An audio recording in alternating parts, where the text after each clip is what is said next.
ప్రతి ఒక్కరూ చాకలి ఐలమ్మ ధైర్య సాహసాలను పుణికిపుచ్చుకొని ఆమె అందించిన స్ఫూర్తితో ముందుకు సాగాలని ఐక్య కుల వృత్తి సంఘాల నాయకులు పిలుపునిచ్చారు. ఈ సందర్భంగా కేతన్పల్లి మున్సిపాలిటీ పరిధిలో గంగపుత్ర సంఘ నాయకులు ఉప్పలయ్య అధ్యక్షతన వివిధ కుల సంఘాల నాయకులతో కలిసి గౌరవ అధ్యక్షులు గాండ్ల సమ్మయ్య చాకలి ఐలమ్మ విగ్రహాన్ని ఆవిష్కరించారు. తదనంతరం వివిధ కుల వృత్తి సంఘాల అధ్యక్షులు నాయకులను శాల్వలతో ఘనంగా సత్కరించి వారికి శుభాకాంక్షలు తెలియజేశారు.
జిల్లాకు ఐలమ్మ పేరు పెట్టాలని చెప్పి కూడా మా అన్ని కుల వృత్తి సంఘాలు బీసీ సంఘాల నుంచి కూడా మేము కోరుతా ఉన్నాం, మేము డిమాండ్ చేస్తా ఉన్నాం.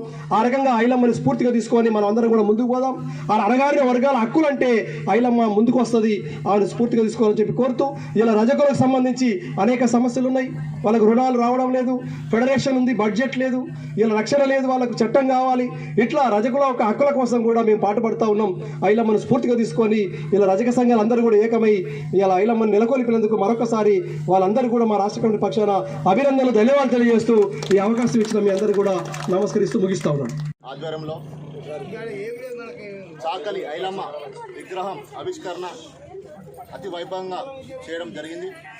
అలాగే మాకు ముందుకు వచ్చి ఏ రోజు ఎవరు మమ్మలను మా కుల సంఘాన్ని పట్టించుకునే నాదులు లేకుండా ఉండడం జరిగింది. ఇక్కడ రామకృష్ణపూర్ నందు మా గౌరవ అధ్యక్షులు గాండ్ల సమ్మన్న గారు ఎన్నో సేవల భాగంగా మాకు ఎన్నో సేవలు చేసుకుంటూ చాలా సార్లు ఎన్నో సేవలు చేయడం జరుగుతుంది. మేము అతనికి ఎల్లవేళలా రుణపడి ఉంటామని మా రజకుల సంఘం తరఫున కోరడం జరుగుతుంది.